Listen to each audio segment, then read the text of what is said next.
And in the interdisciplinary spirit of this conference, we are now coming back to neuroscience. Here, Peter Robin Hiesinger will talk to us about self-organization in brain development. Looking forward to your talk. All right, I apologize for the delay. Thank you so much again for having me here. I'm a biologist, and I have ever since, only since writing a book on how the biological brain relates to AI, have I been invited to AI conferences and A-Life conferences. And so my experience here with neuromorphic engineering and computation has been amazing, I have to say, humbling, really, a little bit. Let's face it, it's not like we biologists have figured out something even as basic as how to compute the memory or retrieve the memory of our grandmother. And so I'm getting a lot of inspiration, I'm getting a lot of ideas, but I guess a little bit part of my job is also to give you an idea of some of the issues that we have in biology and where we're trying to find a common language. I think a shared idea that we have between neuroscience and the neuromorphic computing and engineering community is the idea of how is information encoded. And so I want to give you an example and jump right in with a biological example that I like to tell you about how information encoding impresses us as biologists. This is a monarch butterfly. It's a very simple, small animal. Many of you will be familiar with it. It lives in North America as the biggest population. It's very impressive in that we know that in late summer, there are millions and millions of those distributed over northern North America and Canada. And as temperatures drop in the northern part of the continent, all these millions of butterflies from different million square miles of regions of the continent will embark on a migration journey to it's literally a few trees somewhere in the mountains of Mexico. It's like less than a square mile. And they all go there and they all find those trees. They overwinter there in some kind of perfect situation where it's cold enough to keep their metabolism down, but they will survive, most of them. And then in the spring, they will embark on a journey north and start migrating back to the sun, if you will. This is where I saw them. I lived for almost 15 years here in Texas, where then it's perfect. There's like exactly the right passion flowers blooming, and the butterflies find exactly what they need to eat, to mate, and then to die. What happens is a new generation of butterflies picks up the trail and migrates further north, finds again the perfect environment further north. They will eat, they will mate, and they will die. And another generation of butterflies picks up the trail, and until you find, sometime in late summer, in early spring, a population distributed all over northern North America that as temperatures drop again will embark on a journey south that was last taken by their great-great-grandparent. And they all find those trees. And so this is something that we biologists are fascinated by, but that we're also grappling with. This is what we might call butterfly intelligence, and it's entirely grown. It is somehow based on something we have not talked much about at this conference yet, the idea of information encoding in a genome, how that information is decoded in a time and energy encoding process into a butterfly. And the butterfly's embodied neural network knows how to fly in 3D, to navigate, how to recognize food sources, coordinate eating, sleeping, recognize court, mate, and other butterflies. All of these things prior to any learning. So where is that information coming from? I've heard yesterday that we don't really want fly intelligence. What we really want is human intelligence. But intelligence is something that we're, as biologists, also are struggling with. We actually don't have an agreed upon definition of intelligence. And so maybe we're making the mistake sometimes of thinking of intelligence as something on a scale where like a butterfly is low and humans are high. Whereas there's a lot of different types of intelligence that we just really don't even understand. I can tell you for sure that my biological intelligence, or I guess BI, is a crappy BI when it comes to navigation. I couldn't do any of this. And the butterfly does. So where is this information coming from is the question I would like to ask. And of course, as the connectionist view says, that we're also implicitly embodying here in neuromorphic computing, the idea that synaptic connectivity in what the biologist calls a connectome, so the type of connectivity and the nature of the cells and their morphologies play a role in the actual computation. We like to draw these wiring diagrams because they're very useful in understanding how computation works, and this is of course where the analogy, it's more than an analogy, comes from to engineering systems. However, when it comes to trying to understand where the information comes from, there's a huge difference between those two. The electrical wiring diagram you see here on the right is a blueprint. It actually contains all the information you need to put the structure together. And by and large, it doesn't even matter in what order if it's only all there when you flip the on switch. Whereas the left side wiring diagram doesn't tell you anything about how it came about, and that is because it has to grow. So let's compare this to the first connectome of an artificial neural network. Most of you will be familiar with this. This is the Frank Rosenblatt late 50s perceptron. And that's it. That's the connectome. It's so simple because this is what's basically a unit of a structure that is repeated over and over again. But the key is random connections, mimicking a visual system of some sort, towards and away from an association area. So the first artificial neural network was based on random connectivity. And Frank Rosenblatt, who devised this, here he is, actually made a clear quote about this, why he envisioned it like this. And he was not alone. He said, at birth, the construction of the most important networks is largely random, subject to a minimum number of genetic constraints. So here it is. This is maybe, I don't know, this is fair to say, the first neuromorphic computer. This is what it looked like, the Perceptron Mark I at Cornell University in the 50s. A real neural network, you couldn't program them, there are no computers to run simulations on, so this is what it looked like. It looks pretty complicated, but really it's just an iteration of random connectivity. And so I don't need to preach to the choir, you know the story since then. Other than that, for decades neural networks were not actually favored in AI at all.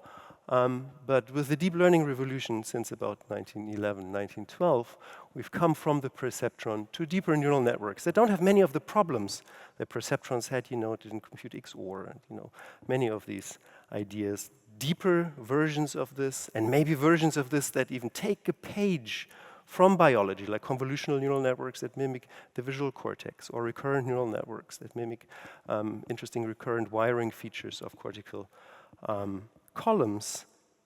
None of these structures have any genome or a developmental process. They're still designed and switched on to learn. So here's the comparison then that we're looking at. Babies and butterflies are not born with random connections and switched on to learn.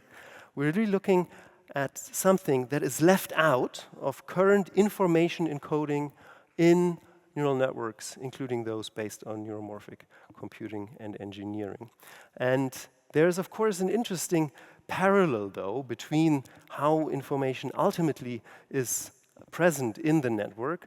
I would even argue that in the biological neural network growth kind of has a continuation into learning. Hebbian learning becomes part of a genetically encoded process, and I'm happy to discuss this a little bit with you more, whereas artificial neural networks only have the learning component. The similarity between those two is the subject of this book, The Self-Assembling Brain, and I'm not going to talk more about it. What I do want to talk about is now that part that we're leaving out if we're focusing only on learning.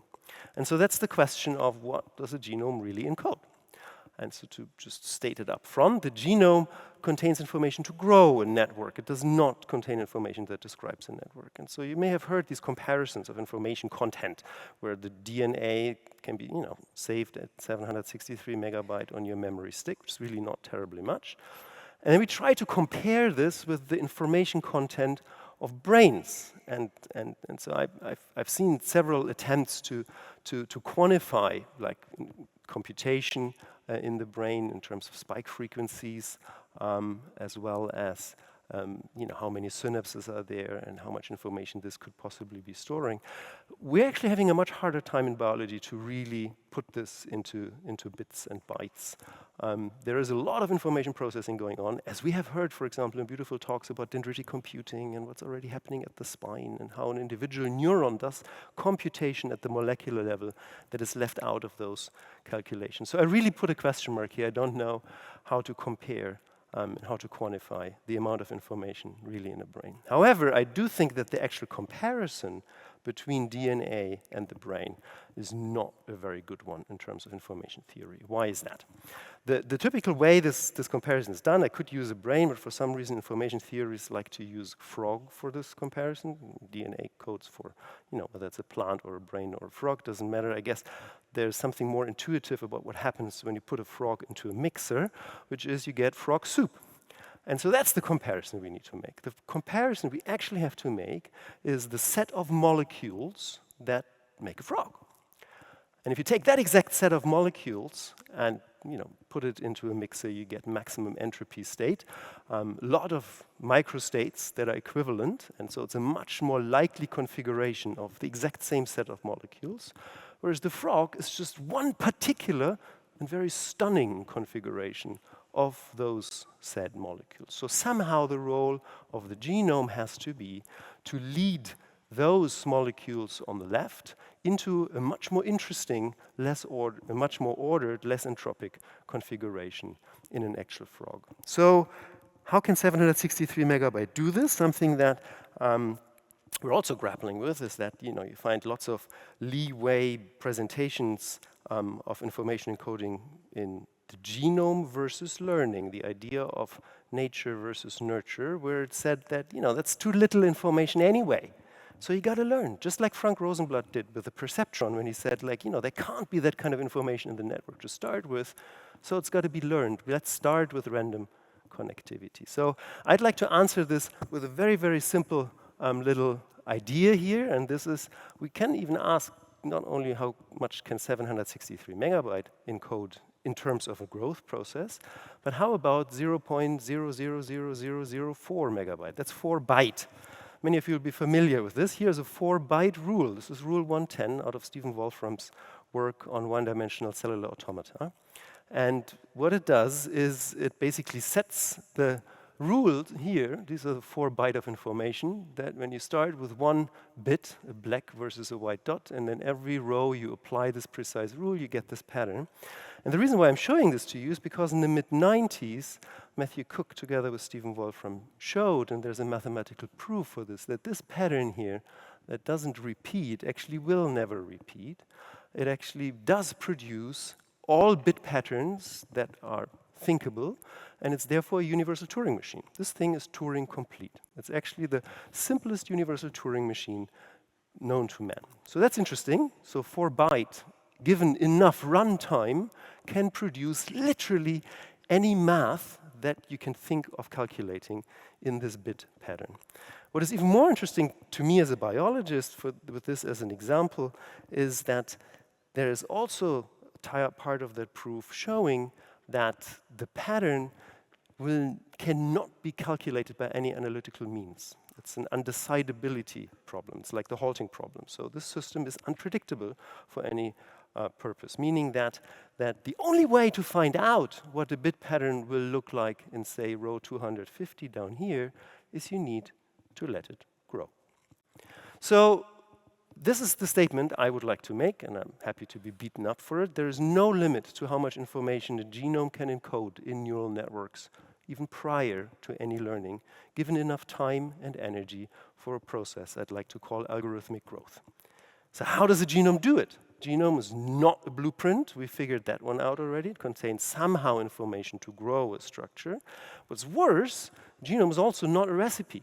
Whatever Richard Dawkins says about the idea of how it might work, a recipe is something that sits outside of the ingredient list, the flour and the sugar to make your cake. A recipe contains more than just the ingredient list, though. It also contains critically the directions, so the rules. And the rules are outside the system, and somebody, you know, probably you or me, need to apply those rules, looking it up in an external lookup table, onto the molecules that shall be resorted from a higher entropic state into a more ordered brownie, for example. So in the recipe, ingredients and directions are separately encoded. The genome is not an external lookup table, so the rules actually have to grow and are also the product of a growth process. How can we envision this? It's quite simple, really. All we know the DNA does, of course, is it encodes for mRNA and proteins. The proteins interact with amongst themselves. That's already something we can't read in the genome anymore. Proteins and their higher order assemblies, some of them are particularly interesting, actually feed back to the genome. So some of the proteins you can encode in the DNA are transcription factors. Transcription factors bind back to the DNA, and they provide feedback. And the feedback will lead to the expression of something else. And you'll have continuously changing states in time in a living cell, such that, say, gene 1 is a transcription factor encoding this protein that goes back to the DNA, starting gene 2, going back to the DNA, gene 3, and so forth. So you can't step into the same river twice in a living cell. The states may never be revisited by the same system, and there is feedback amongst the gene products as well as the gene products with the genome itself. The genome is part of the frog soup. So this brings us to a concept that we've heard a little bit about at this conference, and that's self-organization.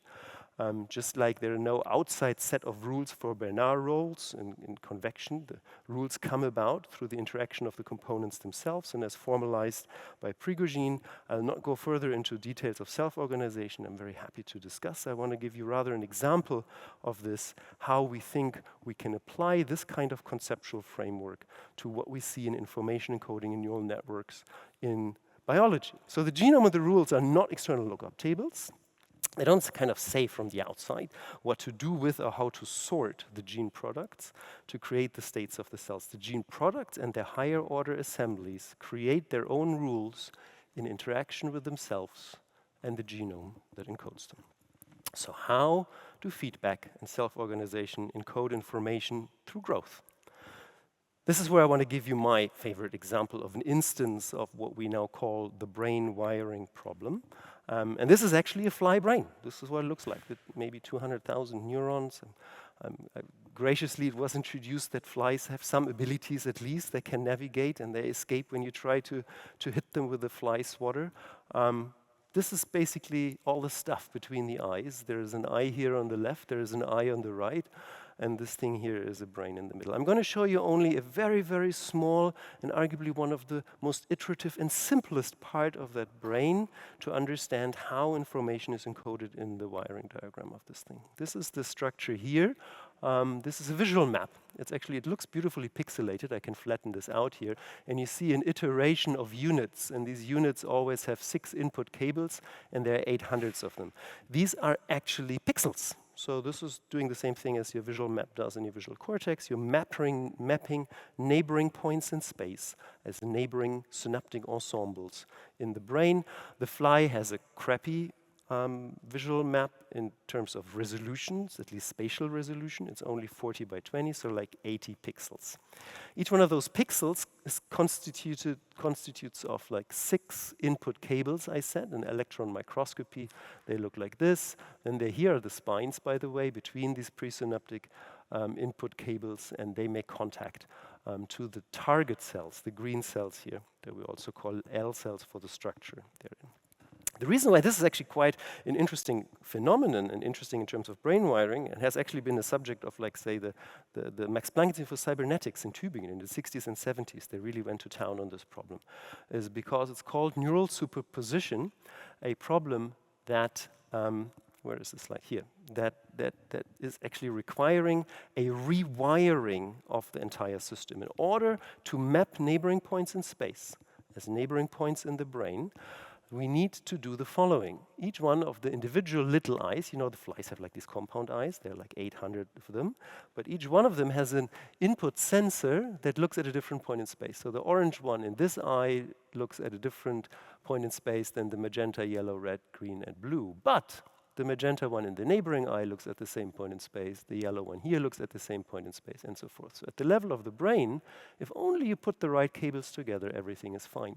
Developmentally, this is an interesting problem because this cable basically grows to the brain and everybody needs to go somewhere else.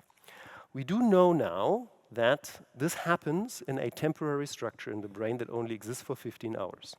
So think of this as a rewiring problem. It's quite simple. You have an input pattern, you have an output pattern. This goes into this brain structure here. This brain structure literally consists of all these biological axon cables. And they just rewire this thing. This brain structure only exists for 15 hours. Once the rewiring is done, the brain structure literally disintegrates and columns, very typical brain structure as seen in cortical columns, for example, develop in the brain that literally represent pixels in the brain. This whole thing is an algorithmic growth process.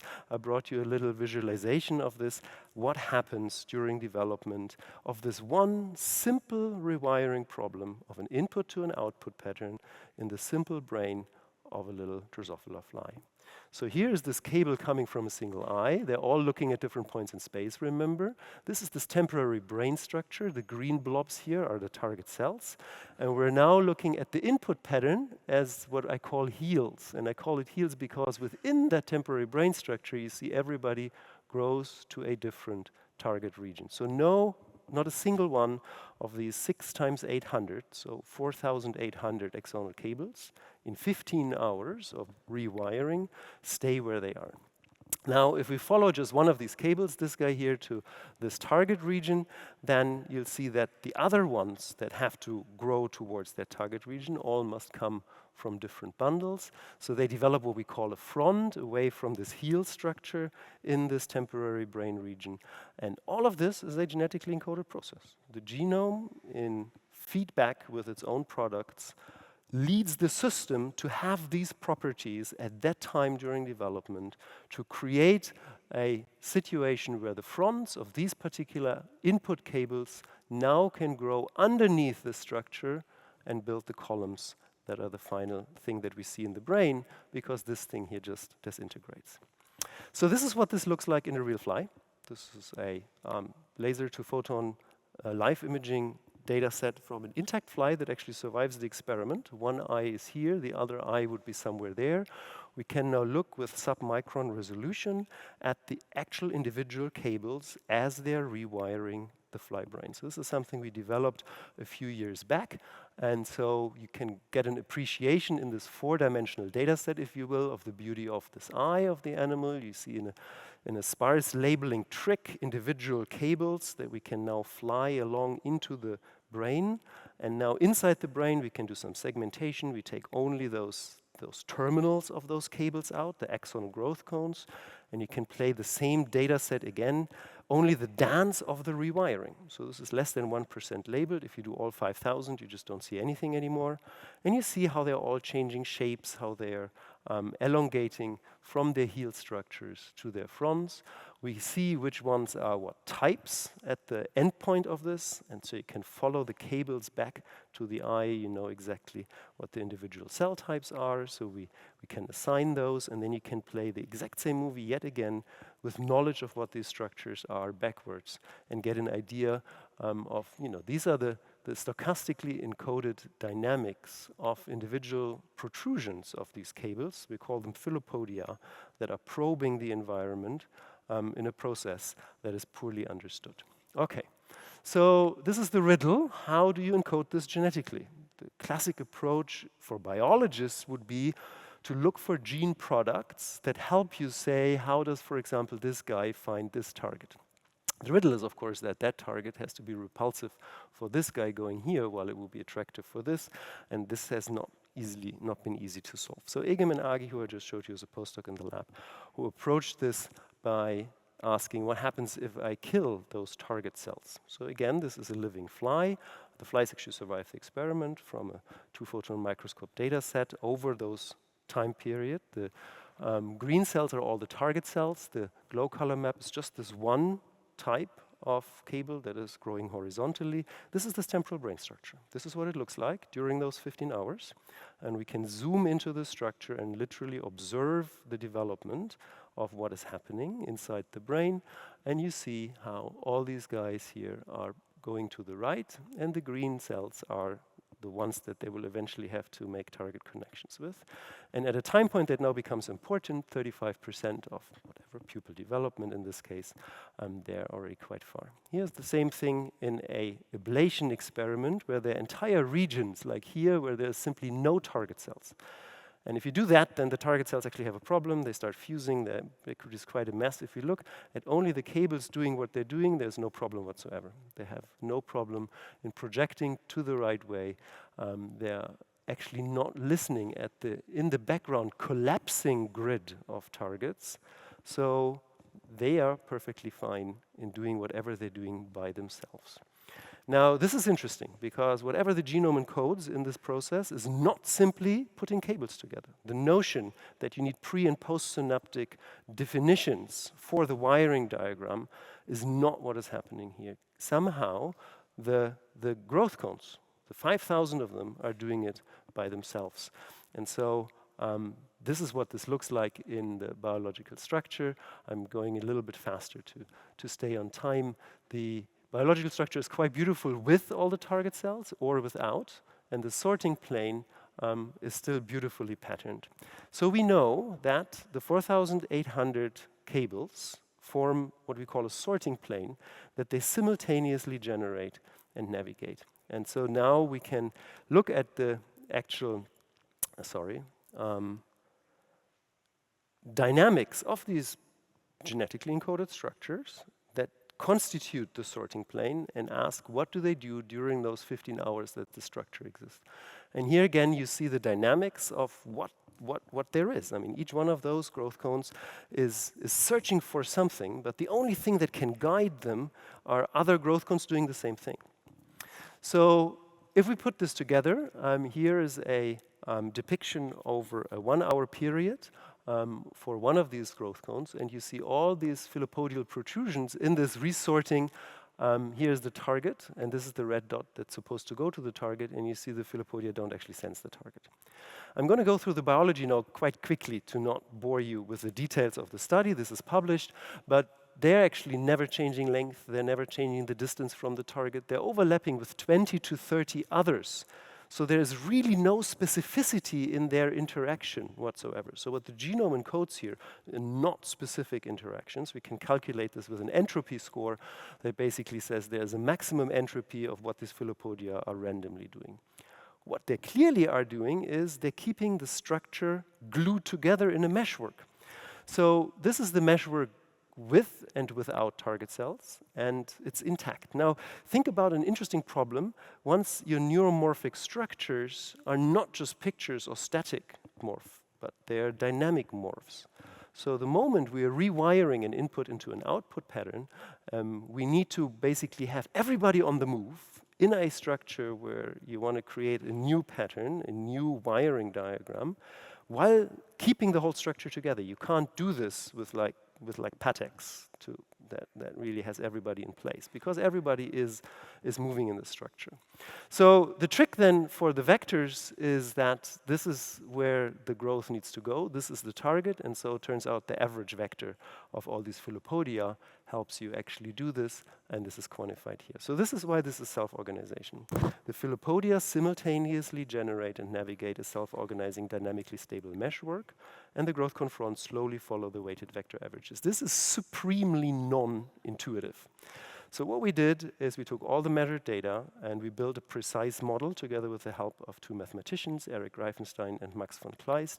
And I'm just going to show you the output of this. This is a process in which these white dots, which are the filopodia, are guiding the actual growth process in a structure that consists of nothing else but the structures themselves.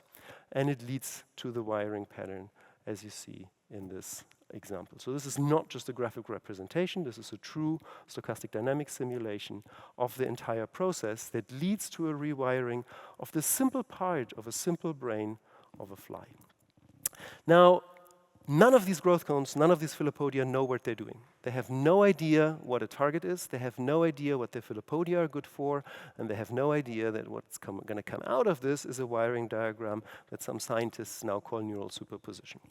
That is basically maybe the best way how I can describe what we think is important about the study. And that's basically by telling you how brain wiring does not work. This is me coming here by train. And I was more lucky than some of you.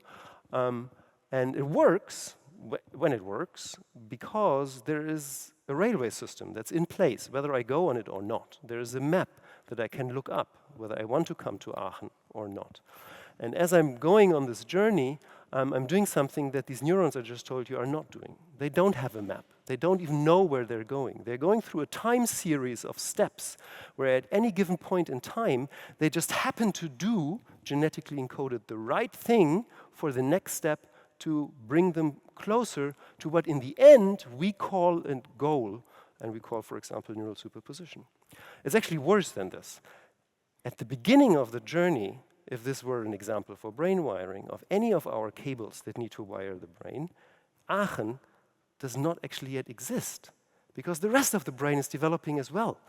So there can't be a map. I'm embarking on my journey to Aachen while the map is being built and while Aachen is under construction. And to make it really bad, if I weren't going to Aachen, Aachen might never be built, because only through my own interactions with everybody else in the map developing will Aachen come to be.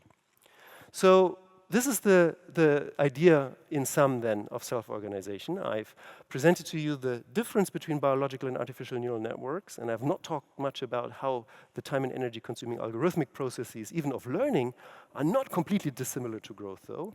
There's something very important, and you've heard already a lot about how incredibly time and energy consuming learning is as much as growth. I did tell you a bit about self-organization. There's no director outside the system. Directions grow, and agents do not know what they're doing. And so finally, I can also come back to my butterfly, because it does not know what it's doing either. The butterfly never knows what the route is. It doesn't know the route to the trees in Mexico at any point. The route grows in time as the butterfly flies, and it just happens to do the right thing at given points in time as it is flying, such that the outcome is something that is precise and robust. Thank you very much for your attention.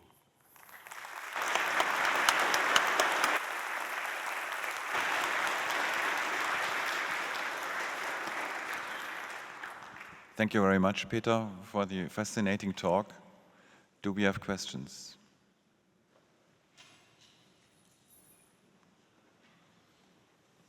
Yeah, Emre, please. Emre Nefci here from Forschungszentrum Jülich. Thank you, that was very fascinating. I was actually surprised in your examples with these growing filopodia that there is no interaction with the environment whatsoever. Like you made that point out several times, but for the butterflies, there must be some interaction with the environment. Yes. Is that Yeah, it's systems at different scales. I think where the analogy lies is that for the growing axon, the rest of the brain is, of course, that environment. So the growing cable does not know what the other cables are doing. It doesn't know about a genome, it doesn't know about the rest of the brain, and it doesn't know that it constitutes part of a fly in the outcome. So just as the growing axon, pathfinding, if you will, interacts with its unknown environment and is evolved to do so, so does the butterfly interact with its unknown environment and is evolutionarily selected to do so. Okay, last question, please. What is your opinion on like learning in the womb, like learning while the body is still growing?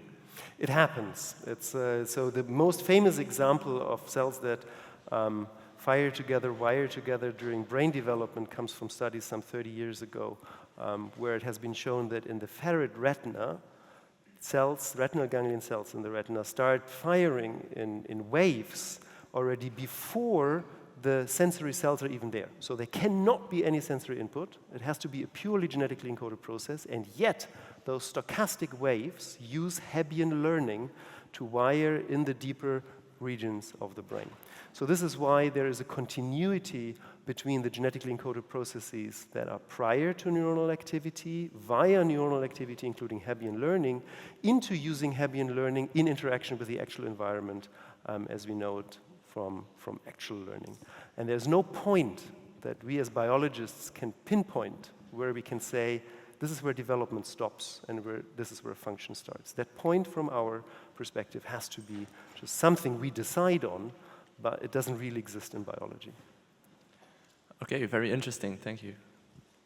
In the interest of time, we need to move on, but before that, let's thank our speaker again.